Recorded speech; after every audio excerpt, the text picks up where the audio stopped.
여러분 한번 따라했으면 좋겠습니다. 나는 하나님의 형상입니다.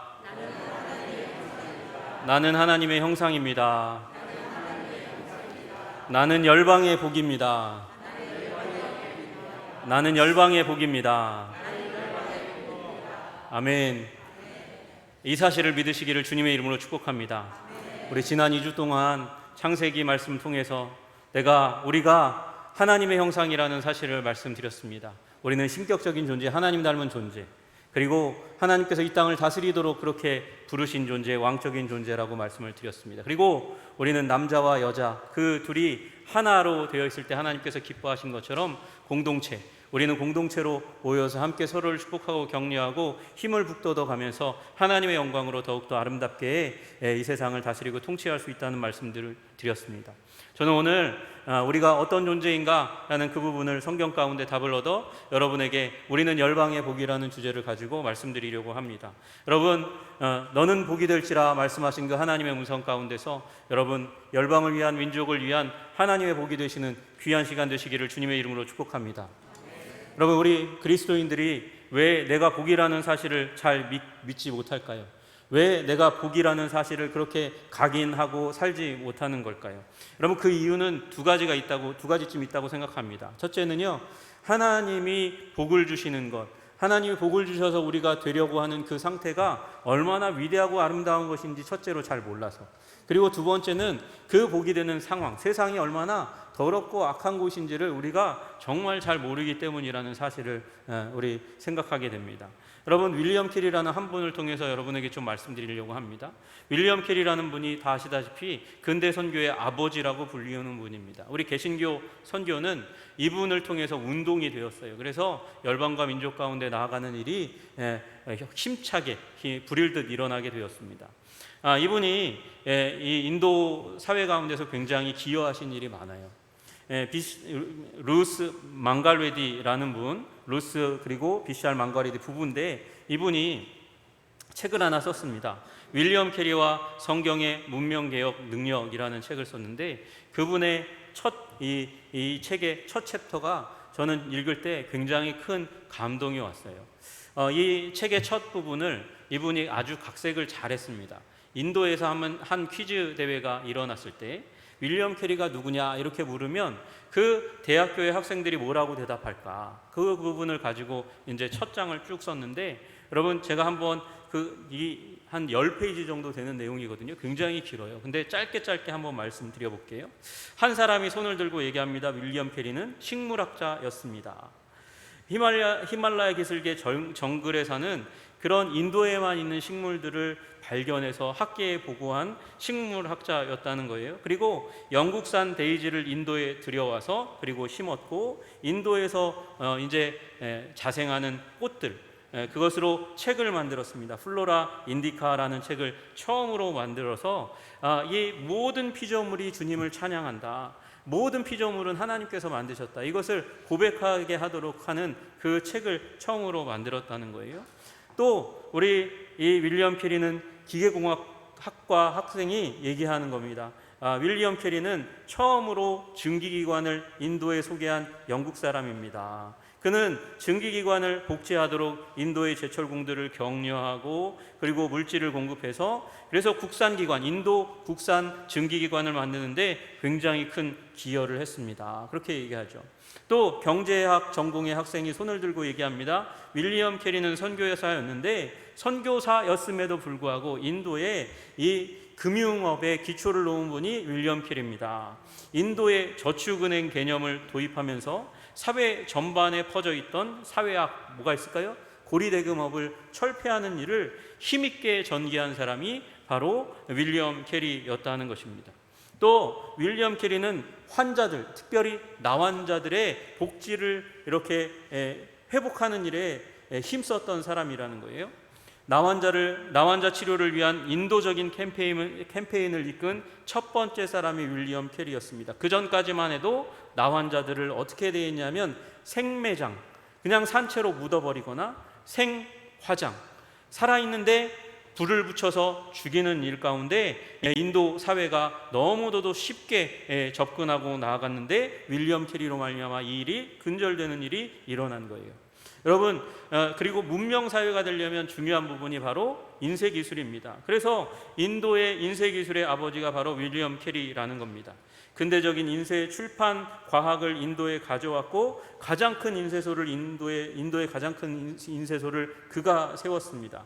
그리고 동양 언어로 된 최초의 신문을 윌리엄 캐리가 인도에서 만들어냈다는 것입니다. 여러분, 그리고 윌리엄 캐리는 왕립 농업국, 그러니까 인도에서 국왕이 세운 농업진흥청 같은 그런 기관이 세워지기 30년 전에 농업원예협회를 세운 창립자였고, 세계에서 가장 아름다운 나라 중에 하나인 인도, 그 인도의 5분의 3 이상이 근면한 거주민이 있음에도 불구하고 야생동물과 뱀들이 우글거리는 미개척 정글로 버려진 것을 안타깝게 여겨서 그것을 개척하고 개간하고 관리하는 일에 힘썼던 사람, 그 일을 촉진한 사람이 윌리엄 캐리였다는 것입니다. 여러분, 그리고 윌리엄 캐리는 무엇보다도 이 여성의 인권을 전진시킨, 앞으로 이끈 사람이 바로 윌리엄 캐리였다는 것입니다. 18세기, 19세기 힌두교와 동의어는 다름 아니라 여성들에 대한 광범위한 압박과 참혹한 살인이었다는 거예요. 여러분, 이 일에 여성들을 살인하고 압박하는 일, 그 일들 가운데 힌두교가 가장 큰 힘을 기울여 왔는데, 윌리엄 캐리가 이 부분에 대해서 기독교의 능력, 복음의 능력을 가지고 대항하여 인도의 남성들은 대부분 일부 다처제, 여아 살해, 조혼, 과부 화장, 안락사, 강제적인 여성 문맹화, 그를 가르치지 않는 것, 모든 권한이 부여된 종교 등을 통하여 여성들을 짓눌렀는데, 그 일을 철폐시키는 일에 가장 힘썼던 것이 윌리엄 캐리였다는 것입니다. 영국 정부도 소심하게도 이러한 사회학을 인도 종교의 본질로 여기고 바꿀 수 없다고 그렇게 여겼음에도 불구하고, 윌리엄 캐리는 사회학과 성경을 조직적으로 연구하고, 그리고 인도 사회의 여론을 바꾸어서 그래서 윌리엄 포트 대학을 중심으로 해서 학생들을 계몽하고 공무원 세대를 계몽해서 여자 학교를 세우고 여인들의 억압의 그리고 살해의 제도들을 없애는 일들을 했다는 것입니다. 윌리엄 캐리는 25년 동안 끈질기게 사티, 여인을 산채로 죽이는 일, 매장하는 일과 싸움하여 결국 1829년에 그 가증스러운 종교 관행 중에 하나인 사티를 인도 사회 가운데서 철폐시키는 일을 이루어냈다는 것이죠. 여러분, 제가 지금 윌리엄 캐리에 대해서 얘기했던 그 글 한 10페이지 중에서 아주 추려가지고 한 5페이지 정도를 말씀드렸어요. 여러분, 다시 말씀드리지만, 여러분, 인도 사회에 누가요? 윌리엄 캐리는 복이었어요. 그래서 인도 사회를 뒤집어 엎는, 바꾸는 위대한 일을 하게 된 줄로 믿으시기를 주님의 이름으로 축복합니다. 여러분, 우리 한 사람, 윌리엄 캐리 한 사람을 통해서 인도 사회를 이렇게 밝은 곳으로, 빛을 비추는 곳으로 그렇게 역사에서 어둠을 물리치는 일을 했다는 거예요. 여러분, 이 윌리엄 캐리가 위대해서 이 일을 이룬 것입니까? 아니면 그가 모시고 있는 하나님이 위대하시기 때문일까요? 여러분, 그가 모시고 있는 위대한 하나님의 위대한 성경이 윌리엄 캐리를 이끌고 인도 사회를 변화시킨 줄로 믿으시기를 주님의 이름으로 축복합니다. 여러분, 그러면 이제 윌리엄 캐리가 이미 떠나간 지도 몇백 년이 지났는데 온 세상은 밝은 광명으로, 어두움은 전혀 없이, 사단의 세력은 전혀 없이 밝기만 할까요? 아니요, 그렇지 않다는 사실 우리는 너무나 잘 알고 있습니다.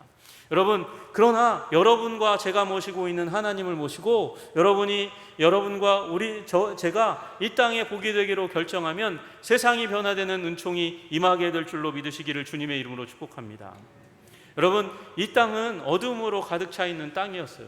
여러분, 한국 땅 되게 살기 좋죠. 되게 살기 좋은 나라인데요. 그런데 여러분 기억하셔야 됩니다. 이 땅에 이미 빛이 들어왔기 때문에 이렇게 밝은 거지, 그 이전에 어두움의 땅이었다는 사실을 우리 기억해야 하는 거예요. 여러분, 우리 하나님께서 아브라함을 만나주시고 아브라함에게 너의 고향과 친척, 아버지의 집을 떠나가라, 그렇게 말씀하세요. 고향과 친척, 아버지의 집을 떠나가라. 여러분, 고향과 친척과 아버지의 집 가운데서 내가 인정받으면 내가 그들의 후원을 받을 거 아닙니까? 그들이 나의 힘이 되어줄 것이고 나의 능력이 되어줄 것 아닙니까? 그러면 거기에 그냥 머무르라고 하는 게 더 맞을지 모르겠는데 왜 하나님은 이상하게 너의 이 고향과 친척과 아버지의 집을 떠나서 우르에서 하란으로, 하란에서 가나안으로 가라고 말씀하실까요? 왜 하나님께서 있는 힘, 활용할 수 있는 힘을 왜 끊어내고 그 먼 거리를 가서 나그네라는 말은 그가 어떻게 보면 지역사회 가운데, 고향집 가운데 환대받을 수 없는 범죄자 정도 되기 때문에, 냉대받기 때문에, 그래서 도망 온 사람으로 여겨서 나그네도 죽일 수 있는 일이 그 땅 가운데 많이 일어났는데 왜 하나님께서 아브라함을 나그네로 삼으시냔 말이죠. 여러분, 그렇게 떠나게 하신 데는 아마 몇 가지 이유가 있을 거예요. 여러분, 영적으로는 첫 번째, 하나님만 의지하도록 하기 위해서인 줄로 믿습니다. 이 고향과 친척과 아버지의 집을 의지하지 않고 하나님만 의지하는 사람, 하나님만 믿는 사람으로 삼기 위해서 그렇게 하셨는지 모르겠어요. 여러분, 여러분의 인생 가운데 일어나지 않았으면 좋을 일, 왜 이 일이 일어났을까 물음표를 던지는 일이 있을지 모르겠습니다. 그러나 여러분 기억하십시오. 그 일이 하나님께서 하나님만 의지하는 저와 여러분 만드시기 위해서 그 일을 일으키신 줄로 믿음으로 받아들이시는 여러분 되시기를 주님의 이름으로 축복합니다. 인생은 물음표로 가득 차 있습니다. 수수께끼로 가득 차 있습니다. 왜 이 일이 일어났는지 모를 일이 내 삶 가운데 일어났습니다. 여러분, 아브라함에게도 그런 일이 일어난 거죠. 고향과 친척과 아비 집을 떠나가라고 그렇게 말씀하셨어요. 여러분, 주님만 신뢰하고 바라보고 소망하는 참 믿음의 사람 만드시기 위해서 그렇게 하신 줄로 믿으시기를 주님의 이름으로 축복합니다. 그 믿음을 가지세요. 둘째로는 선교적 삶으로 부르시기 위해서였을 거예요. 여러분, 루터는 이 아브라함을 하나님께서 가나안으로 보내시는 선교사다 그렇게 말씀하셨어요. 설교하셨어요. 여러분, 그러니 아브라함을 불러내셔서 이 가나안 땅으로 보내실 때 선교사로, 가나안을 변화시킬 선교사로 불러내시고 보내셨다. 여러분, 선교하는 삶을 살기 위해서, 선교적 삶을 살기 위해서 가장 중요한 게 뭘까요? 그것은 구별되는 거예요. 달라지는 거예요.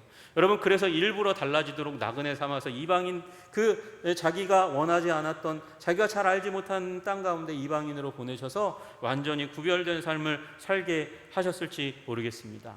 여러분, 구별된 삶 사시기를 주님의 이름으로 축복합니다. 거룩한 삶 사시기를 주님의 이름으로 축복합니다. 여러분, 교회 다닌다고 예수 믿는다고 말씀하세요. 그래야 구별된 삶의 시작이 일어나는 거예요. 여러분, 구별된 삶 사시는 여러분 되시기를 주님의 이름으로 축복합니다. 여러분, 그리고 나중에 알았을 거예요. 나중에 알았을 건데 하나님께서 그렇게 우르에서 하란으로, 하란에서 가나안으로 옮기신 이유는 가나안에서 애굽으로 갔다가 400년 머무르다가 오게 하시는 출애굽의 역사를 일으키시기 위해서였다라는 사실을 우리는 기억해야 할 거예요. 여러분, 이 과정이 민족적인 구원을 이루시는 삶이고요. 출애굽의 그 구원의 삶, 우리가 출애굽을 새벽마다 출애굽기를 말씀 나누고 있는데, 여러분, 출애굽기 왜 하나님께서 일으키셨습니까? 예수 그리스도 안에서 이루어질 그 위대한 구원을 미리 보여주시기 위해서, 그 영적인 깊이, 그것을 역사의 현장 가운데 보여주기 위해서 그 출애굽의 역사, 가나안 입성의 역사를 일으키신 줄로 믿습니다. 여러분, 그러니까 우리 인생이 하나님께서 나 조금 이 상황 가운데 왜 옮기셨지? 왜 이해하지 못할 만한 일을 일으키셨지? 왜 그런 일을 하셔야만 했을까? 우리는 지금은 알지 못해요. 그러나 시간이 지나고 여러분의 후손들이 여러분의 인생을 해석하면서 거기에 있는 하나님의 섭리, 하나님의 계획을 읽을지 모르겠습니다. 그러니까 믿어지지 않는다고, 잘 알지 못한다고, 그렇다고 해서 내 인생을 그냥 덮어두지 마시고, 하나님께서 더 위대한 자리로 이끌어 가시는 하나님의 계획이 그 가운데 담겨 있구나, 그렇게 믿으시는 여러분과 제가 되기를 주님의 이름으로 축복합니다. 여러분, 하나님께서 왜 가나안에 두시기를 원하셨을까요? 여러분, 가나안을 들어오게 하실 때, 출애굽하고 가나안 할 때 하나님께서 선포하신 내용이 있어요. 가나안의 민족들을 심판하라고, 심판의 도구로 너희를 사용하는 거라고. 그래서 그들을 멸절시키라고 말씀하시는 하나님의 음성을 듣게 됩니다. 그러면서 하시는 얘기가 죄가 아직 다 차지 않았다고 그렇게 말씀하세요. 그 얘기는 뭐냐면 이미 가나안에 죄악의 씨앗이 잉태되었고 자라고 있고, 그 자라고 있는 그 죄악의 트렌드를, 경향을 바꾸기 어렵다는 것을 하나님께서 말씀하고 계시는 거예요. 그리고 이 애굽에 갔다가 돌아올 때 이들의 죄가 가득 차서 이제 하나님께서 너희들을 통해서 심판하신다. 여러분, 그 문화가 무엇이냐 하면 우상숭배의 문화고, 우상숭배의 문화 안쪽에 뭐가 있냐면 저주받은 예배, 사람을 죽이는 예배로 가득 차 있다는 사실을 우리는 이 중동 지방의 고고학적인 자료를 보면 알게 됩니다. 여러분, 마칼리스트라는 그런 고고학자가 이제 고고학 프로젝트로 1902년부터 1909년까지 텔 게젤이라는 곳을 발굴합니다. 텔 게젤이라는 곳은 이 청동기 중기 청동기 시대의 사람들이 어떻게 살았나, 그 도시를 이제 발굴하면서 보게 된 건데, 그곳에서 뭘 발견했냐면 우리 성경에 나오는 산당, 하이플레이스를 이제 발견하게 됩니다. 이 하이플레이스를 발견했는데 그 중에 하나가 이제 큰 주상이에요. 주상, 하얀 돌로 되어 있는 긴 상을 발견하게 됩니다. 그게 바알과 아세라를 위해서 세워진 주상이었어요. 그리고 그곳에 발굴하다 보니까 항아리에 담겨 있는 이제 뼈들을 발견하게 됩니다. 그 뼈가 뭐나 봤더니 죽은 아이들의 뼈였다는 사실을 발견하게 되는 거예요. 이 추가적인 고고학적인 이제 탐사가 그 이후에도 계속되었습니다. 계속되어서 이제 레바논과 스페인의 고고학자들도 또 한번 다시 이 게젤이 두로 땅이거든요. 시돈과 두로, 그 두로 남쪽에서 이제 또 하나의 항아리의 무리들을 발견합니다. 유아들의 뼈, 아이들의 뼈가 담겨 있는 거예요. 항아리만 몇 개를 발견했냐면 100개 이상을 발견합니다. 그러니까 100명 이상의 아이들이 죽임당하고 불에 태워지고 그 다음에 항아리에 담겨져 있는 것을 나중에 발견하게 된 것이에요. 여러분, 그러니까 바알과 아세라 몰래, 그들은 사람의 제사, 사람이 드리는 사람의 제사를 받는 신이었다는 사실을 알게 되는 것이죠. 여러분, 이 일이 이스라엘이 가나안의 종족들을 다 멸하지 않고 그들을 변화시키지 못하고 그들의 영향을 받게 됨으로 말미암아 이스라엘 민족 안에 남게 되는 일이에요. 또 인신제사가. 여러분, 예레미야서 19장에 보시면 이 말씀이 나옵니다. 19장 5절에 제가 말씀을 읽어드릴게요. 또 그들이 바알을 위하여 산당을 건축하고 자기 아들들을 바알에게 번제로 불살라 드렸나니 이는 내가 명령하거나 말하거나 뜻한 바가 아니니라. 하나님이 명령하고 말하고 뜻하셨던, 계획하셨던 것이 것이 아닌 다른 사악한 일들이 지금 이스라엘 백성들 가운데 일어났다는 거예요. 그게 뭐냐? 바알을 위해서 산당을 건축하고 그 산당에서 아이들을 바알에게 번제로 불살라 드리는 일이 일어났다는 것이죠. 번제로요. 그러니까 그을린 자국이 나타나고 살해된 그 흔적이 나타나는 거예요. 여러분, 이 장소가 어디냐? 예레미야 선지자가 그렇게 꾸짖고 우려하고 안타까워했던 장소가 어디냐? 흰놈의 골짜기라고 불리우는 곳이거든요. 거기가 어디냐면 예루살렘 성 남쪽에 위치해 있는 골짜기예요. 그러니까 예루살렘 바로 성 바깥에서 이 흰놈의 골짜기에서 바알과 아세라의 제사 산당 가운데서 수많은 아이들이 죽임당하고 제물로 바쳐지는 일이 일어납니다. 여러분, 이 아이들이 너무도 많았고 수도 없이 많았다고 성경은 기록하고 있어요. 여러분, 이게 가나안 땅의 악한 사단의 문화입니다. 어두움의 모습이었어요. 하나님께서 아브라함을 왜 그 자리에 심으셨다고요? 이 땅, 죽음의 땅, 그곳을 변화시키기 위해서. 아니, 사실을 알고 보면 온 세상이 인신제사, 사람을 죽이는 문화로 가득 차 있었어요. 그럼 왜 하필이면 가나안이냐? 왜 가나안이냐면 그 가나안 땅은 이 허브가 되는 땅이기 때문에 그래요. 아프리카와 유럽과 아시아를 잇는 허브 땅이 바로 이 가나안 땅이니까 이곳에 아브라함을 불러서 심어서 선교사 백성으로 만들어서 온 땅 가운데 하나님께서 복을 베풀어 주시기를 원하는 계획을 가지고 있었다는 것이죠. 여러분, 그래서 아브라함을 그 자리 가운데 불러서 세우시는 거예요. 여러분, 여러분의 인생 그렇게 주님 앞에 열심을 다해서 하나님께 기도하고 말씀 듣고 기도하고 말씀 듣다 보면 하나님께서 여러분의 귓가에 혹시 어디로 가라고 말씀하실지 모르겠어요. 어느 민족으로 가라고 말씀하실지 모르겠어요. 그러면 순종하시는 여러분 되시기를 주님의 이름으로 축복합니다. 아직 못 들으셨어요? 그러면 있는 자리에서 충성하시는 거예요. 여러분, 거기가 선교지인 줄로 믿으시기를 주님의 이름으로 축복합니다. 여러분, 주님께서 특별하게 말씀하시지 않았다면 여러분이 있는 곳이 사명의 자리예요. 선교지예요. 거기서 순교하세요. 거기서 예수 그리스도를 믿는 믿음 가지고 복의 사람으로 사시기를 주님의 이름으로 축복합니다. 그냥 대충 사시지 마시고 목숨 걸고 사시는 여러분 되시기를 주님의 이름으로 축복합니다. 하나님께서 그렇게 하신 거예요. 아브라함을 고향과 친척과 아버지의 집을 떠나서 이 땅에, 이 가나안 땅에 심으셨어요. 그리고 하나님께서 약속하신 게 있죠. 약속하신 게 복을 주시겠다는 게, 복을 주시겠다. 2절에 보니까 내가 너로 큰 민족을 이루고 내게 복을 주어 내 이름을 창대하게 하리니, 그렇게 말씀하십니다. 여러분, 내가 너로 큰 민족을 이루겠다는 말은 많은 후손을 주시겠다는 말씀임과 동시에, 여러분, 이 민족 안에는 누가 담겨져 있냐? 여러분, 이 민족 안에는 메시아가 오실 라인이, 계보가 담겨져 있는 것이죠. 여러분, 이 구원의 역사는 오랜 시간 동안 걸리는 거예요. 쉽게 이 열려지는 것이 아니죠. 그러나 그 일을 하나님께서 약속하셨으니까 반드시 이루시는 거예요. 그 이루시는 가운데 메시아가 오실 그 계보, 그 길을 만드시는 것이죠. 여러분, 우리 기억하셔야 될 게 있습니다. 하나님께서 우리의 한성교회도 하나님께서 아브라함의 후손으로 불러주셔서 여기까지 이으신 줄로 믿으시기를 주님의 이름으로 축복합니다.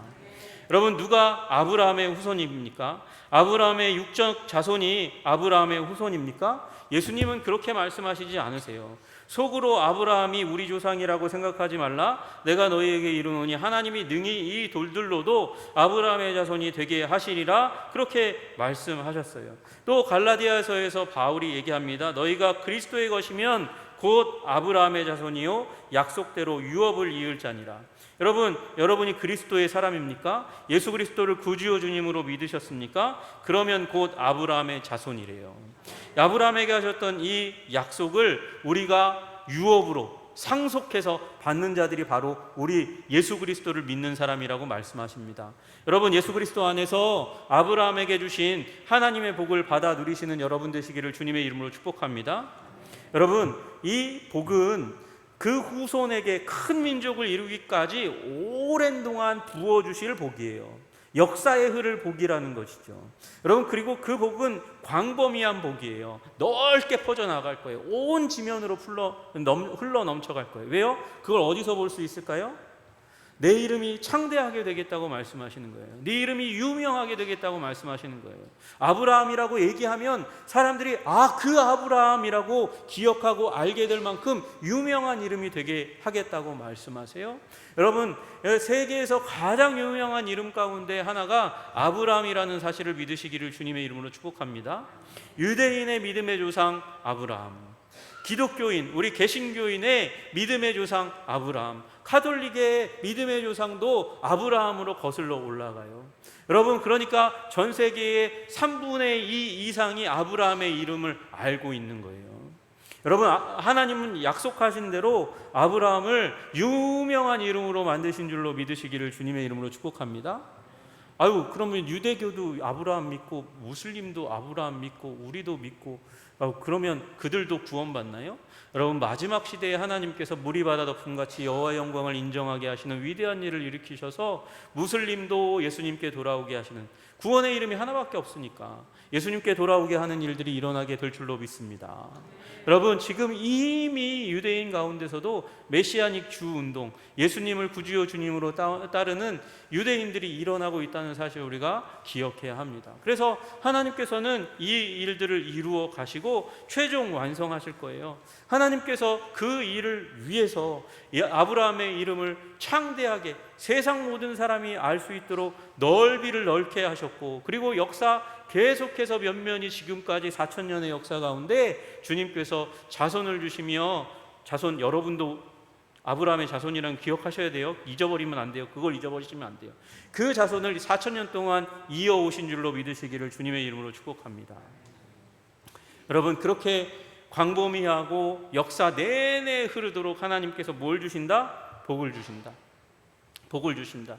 여러분 보세요. 2절에 내게 복을 주어 말씀하세요. 여러분, 복을 아브라함에게, 그리고 아브라함의 후손에게 복을 주신다고 말씀하세요. 여러분, 복 받으시기를 주님의 이름으로 축복합니다. 여러분, 우리는 복 받은 민족입니다. 여러분, 우리가 예수 그리스도 안에서 아브라함에게 주신 그 믿음, 그 약속을 붙잡고 있으면 우리는 어떠한 상황, 어떤 문제, 어떤 환난을 만나도 복받아 이겨낼 줄로 믿으시기를 주님의 이름으로 축복합니다. 복받아 이겨낼 뿐만 아니라 복을 쏟아붓는 복의 통로로 주님께서 사용하신다는 사실을 우리가 기억하시기를 주님의 이름으로 축복합니다. 여러분, 복이란 무엇일까? 창세기에만도 복을 보면 하나님께서 우리에게 주시고자 하는 복의 비밀들을 조금 알 수 있어요. 여러분, 복은 하나님이 주시고 우리는 받는 거예요. 복은 우리가 줄 수 있는 게 아니에요. 하나님이 주시는 거예요. 근데 그 복을 무엇으로 받느냐? 믿음으로 받는 거예요. 왜? 하나님은 복을 물질로 주지 않고 말씀으로 주니까. 말씀으로 주니까 그걸 믿을 때에 그것이 현실이 되는 거거든요. 여러분, 그러니까 하나님의 선언의 말씀을 현실로 만들려면 믿음이 있어야 되는 줄로 믿으시기를 주님의 이름으로 축복합니다. 태초에 창세기에 하나님께서 말씀하시니 그대로 되니라. 말씀하시면 그대로 된다는 믿음을 가지고 있어야 돼요. 여러분, 그 믿음을 가지고 있으면 하나님께서 우리에게, 우리의 삶 가운데 말씀하신 것이 현실이 되게 하시는 기적을 일으키실 줄로 믿으시기를 주님의 이름으로 축복합니다. 그래서 우리는 사실은 야곱과 같은 끈질김이 있어야 돼요. 여러분, 야곱이 얼마나 끈질기면 야복강가에서 하나님을 만납니다. 이 씨름하다가 보니까, 처음에는 몰랐는데 씨름하다 보니까 하나님인 줄 알았어요. 하나님 붙들고 뭐라고 얘기하냐면, 당신이 내게 축복하지 아니하면 가게 하지 아니하겠나이다. 축복하지 않으면 나 가지 않겠습니다 라고 얘기하는 거예요. 여러분, 그러니까 하나님께서 나에게 복을 주시기까지 기도하시는 여러분 되시기를 주님의 이름으로 축복합니다. 믿음으로 기도하시는 여러분 되시기를 소원합니다. 여러분, 간단하게 제가 이 복이 어떤 것인지 창세기에 말씀하신 복을 잠깐 나누려고 그래요. 여러분, 이 복은 물질적인 복을 포함합니다. 창세기 24장 35절에 엘리에셀이 이렇게 얘기합니다. 여호와께서 나의 주인에게 크게 복을 주시어 창성하게 하시되 부자가 되게 하시되 소와 양과 응금과 종들과 낙타와 나귀를 그에게 주셨다, 이렇게 말씀하세요. 또 이삭이 말합니다. 그 땅에서 농사하여 그 해에 100배나 얻었고 여호와께서 복을 주심으로 그 사람이 창대하고 왕성하여 마침내 거부가 되어 양과 소가 떼를 이루고 종이 힘이 많으므로 블레셋 사람이 그를 시기했다, 그렇게 이야기합니다.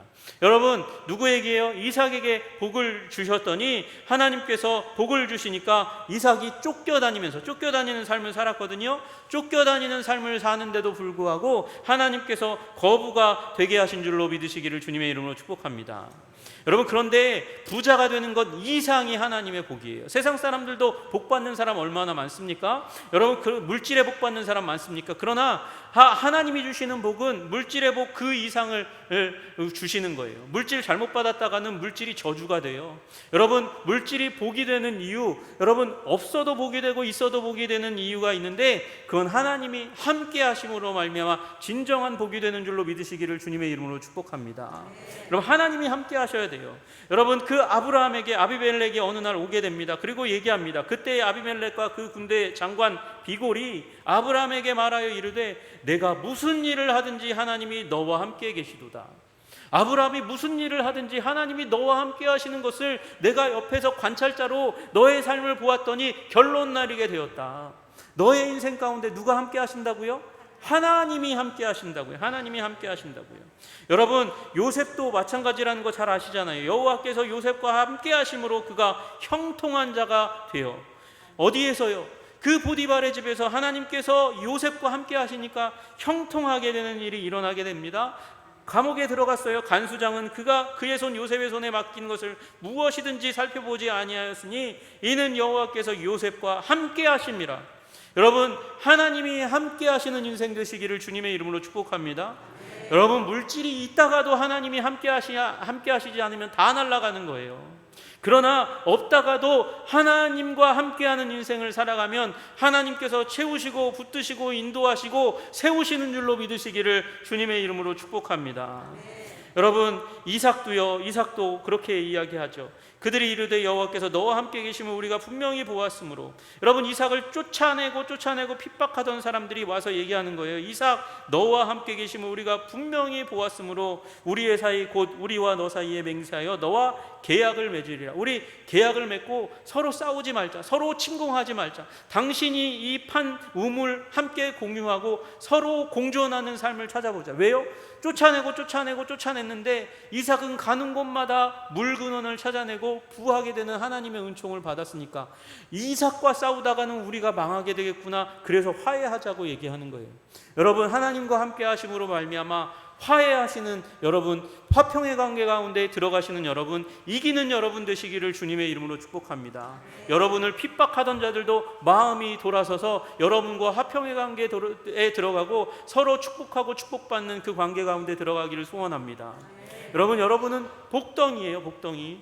여러분은 하나님이 그래서 이렇게 복을 주어서 너는 복이 될지라.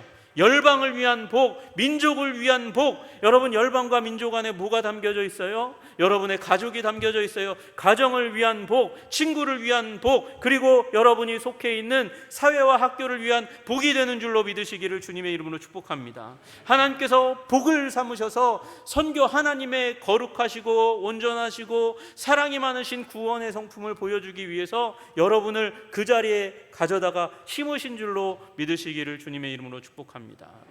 여러분은 복입니다. 여러분은 열방을 위한, 민족을 위한, 가족을 위한, 모든 사람을 위한 복이라는 사실을 기억하시기를 주님의 이름으로 축복합니다. 여러분을 인해서 아브라함의 후손을 통해서 하나님은 땅의 모든 족속을 복주시기로 결정하셨습니다.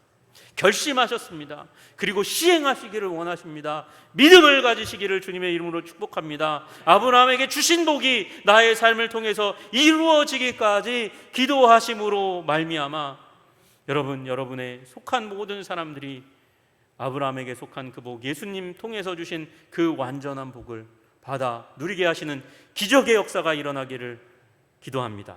기도하겠습니다. 하나님 아버지, 감사하고 찬양합니다. 하나님께서 아브라함 안에서 우리를 아버지 복 주실 뿐만 아니라 열방 모든 민족의 복이 될지라 라고 말씀하시며 우리를 하나님 복의 통로로 삼아 주셨습니다. 만복의 근원 되시는 하나님께 붙잡힌 바 되어 하나님께 기도하고 간구하고 말씀을 믿음으로 말미암아 하나님 이 땅에 주시고자 하시는 그 복의 통로가 될 수 있도록 주님 우리를 붙들어 주시옵소서. 내가 복받는 그 삶에만 머무르지 않도록 도와주시고 내가 복이 되어 열방의 복이 되고 민족의 복이 되고 가족의 복이 되고 내가 속한 모든 사람들의 복이 되는 귀한 역사가 일어날 수 있도록 우리를 붙잡아 인도하여 주시옵소서. 예수 그리스도 이름 받들어 기도드리옵나이다. 아멘.